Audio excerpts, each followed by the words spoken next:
Baik, sebelumnya perkenalkan nama saya Deni Medika Setiawati dari Telkom University.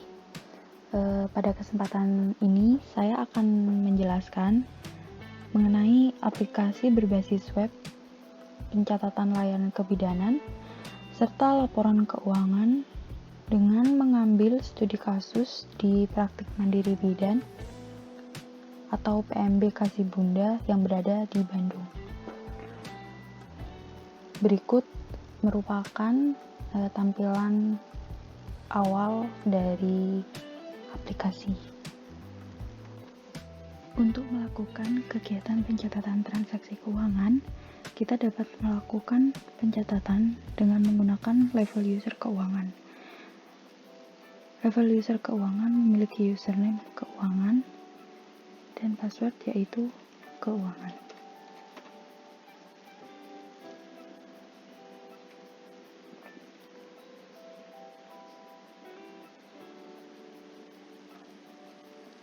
Berikut merupakan tampilan dashboard dari level user keuangan. Apabila ingin mencatat transaksi pengeluaran, kita dapat mengklik menu data keuangan, kemudian pilih pengeluaran.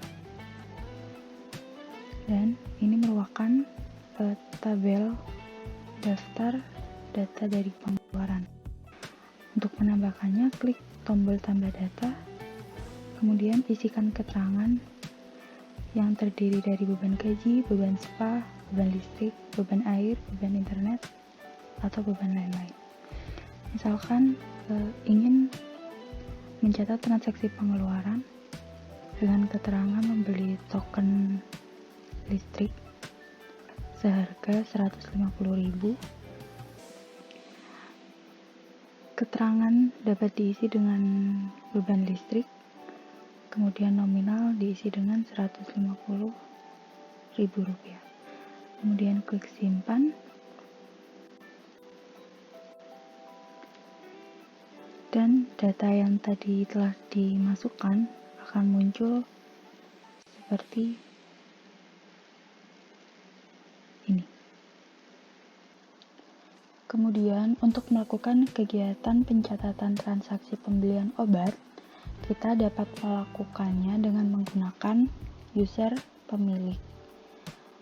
Dari sini kita dapat klik logout, kemudian masukkan username pemilik, yaitu pemilik, dan passwordnya yaitu pemilik.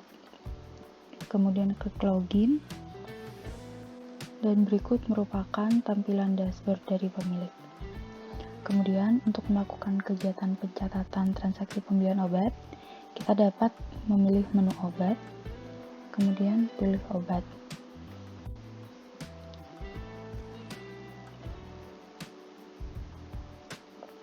Dan berikut merupakan tampilan tabel daftar obat yang telah tersedia. Untuk mencatat transaksi pembelian obat, kita dapat mengklik tombol tambah yang berada di kolom action sesuai dengan baris obat yang akan dibeli. Misalkan kita akan membeli obat amoxicillin 500 mg sebanyak 50 buah, dan kita dapat melakukannya dengan klik tombol action dan masukkan stok yaitu 50. Kemudian klik konfirmasi, dan kolom stok yang berada pada baris amoxicillin 500 mg akan berubah menjadi 50 sesuai dengan inputan yang telah dimasukkan. Kemudian untuk transaksi selanjutnya yaitu pencatatan penjualan obat yang dapat dilakukan oleh user kasir.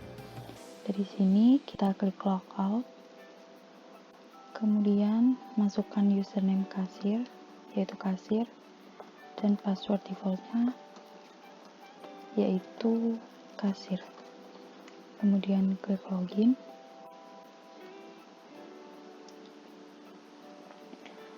Kemudian untuk melakukan kegiatan transaksi penjualan obat, kita dapat memilih menu transaksi, kemudian pilih penjualan obat. Dan di sini merupakan tabel daftar penjualan obat. Dan untuk menambahkannya, kita dapat klik tombol tambah, kemudian pilih obat yang akan dijual. Misalkan kita akan melakukan kegiatan penjualan obat yaitu amoxicillin 500 mg sebanyak 2. Kita dapat mengklik pilih obat yang nantinya akan muncul drop down pilihan nama obatnya, kemudian pilih amoxicillin dan isikan quantity yaitu sebanyak 2. Di sini kolom harga akan otomatis muncul dan kemudian klik tambah. Apabila pelanggan telah melakukan pembayaran, kita dapat mengklik konfirmasi dibayar pada kolom konfirmasi dan klik lagi konfirmasi. Dan berikut adalah tampilan apabila obat telah dijual. Kemudian untuk mencatat kegiatan pendaftaran secara onsite, kita dapat melakukannya dengan level user kasir. Dari sini, kita dapat memilih transaksi, kemudian pilih menu pendaftaran. Kemudian ini merupakan tabel data pendaftaran. Dan apabila terdapat pasien yang akan melakukan pendaftaran, kita dapat klik tombol tambah transaksi, kemudian masukkan nama, email, alamat, serta keterangan. Misalkan nama pasiennya yaitu Rina, email dapat diisi dengan rina@gmail.com, alamat Jalan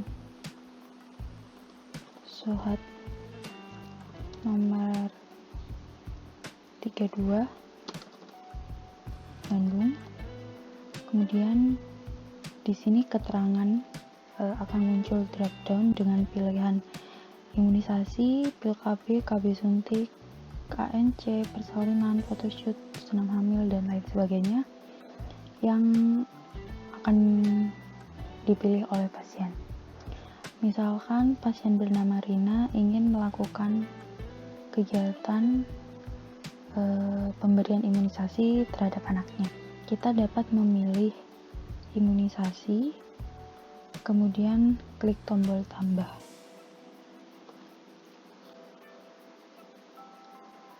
Dan berikut merupakan tabel data pendaftaran yang ada sesuai dengan data yang telah dimasukkan sebelumnya. Kemudian sebelum dilakukan pemeriksaan oleh bidan, kita dapat mengklik konfirmasi dibayar terlebih dahulu agar data bisa masuk ke level user bidan. Di sini akan muncul modal atau pop-up yang berisi konfirmasi apakah benar pasien atas nama Rina telah melakukan pembayaran.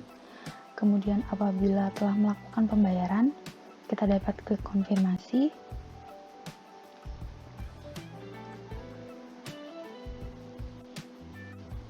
Dan data pasien Rina akan masuk ke tab sudah bayar dan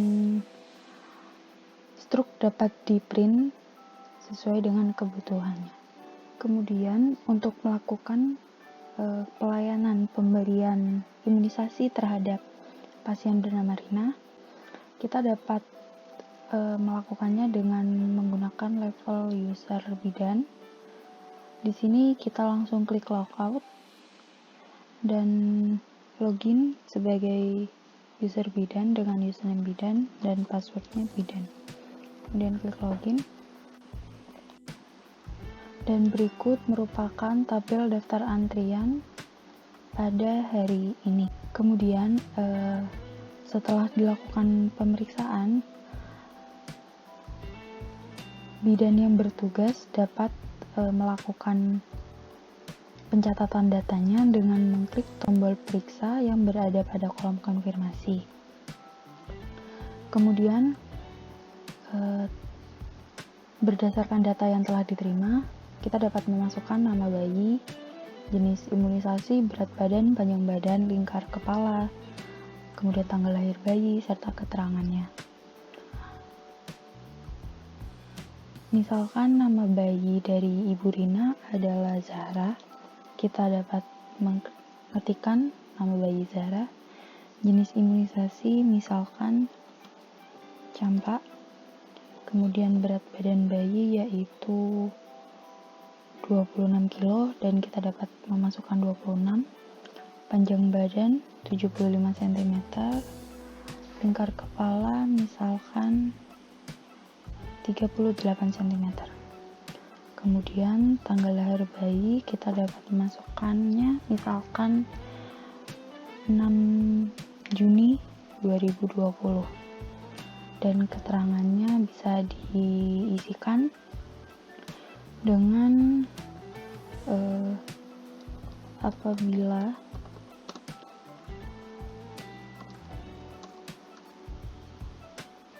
pada bekas suntikan bengkak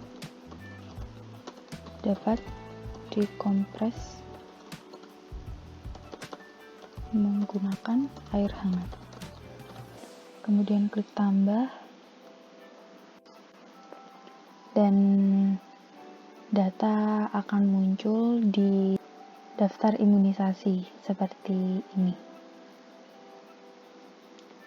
Kemudian untuk melihat detail yang tadi telah dimasukkan, kita dapat mengklik tombol lihat di kolom detail dan nantinya akan terlihat seperti ini.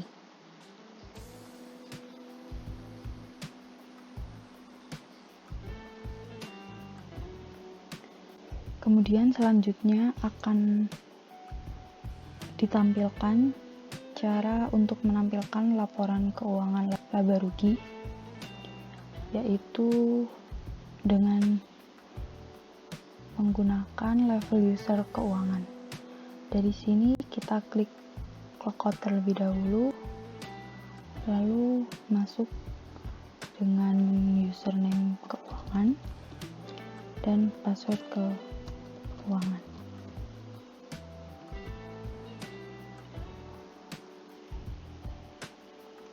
Kemudian klik login. Kemudian untuk menampilkan laporan keuangan, kita dapat memilih menu laporan, kemudian pilih submenu laba rugi. Kemudian di sini adalah tampilan form yang harus dipilih berdasarkan periode laporan laba rugi yang akan ditampilkan. Misalkan pada bulan Juli tahun 2021, kemudian kita dapat klik print dan data akan tersimpan di komputer atau hardware pengguna. Kemudian untuk melihatnya kita dapat klik pada pojok kiri bawah, yaitu klik laporan laba rugi, dan di sini akan ditampilkan laporan laba rugi pada periode Juli 2021.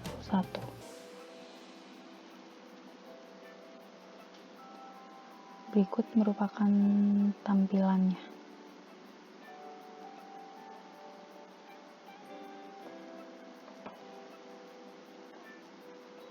Sekian penjelasan yang dapat saya berikan. Terima kasih atas perhatiannya.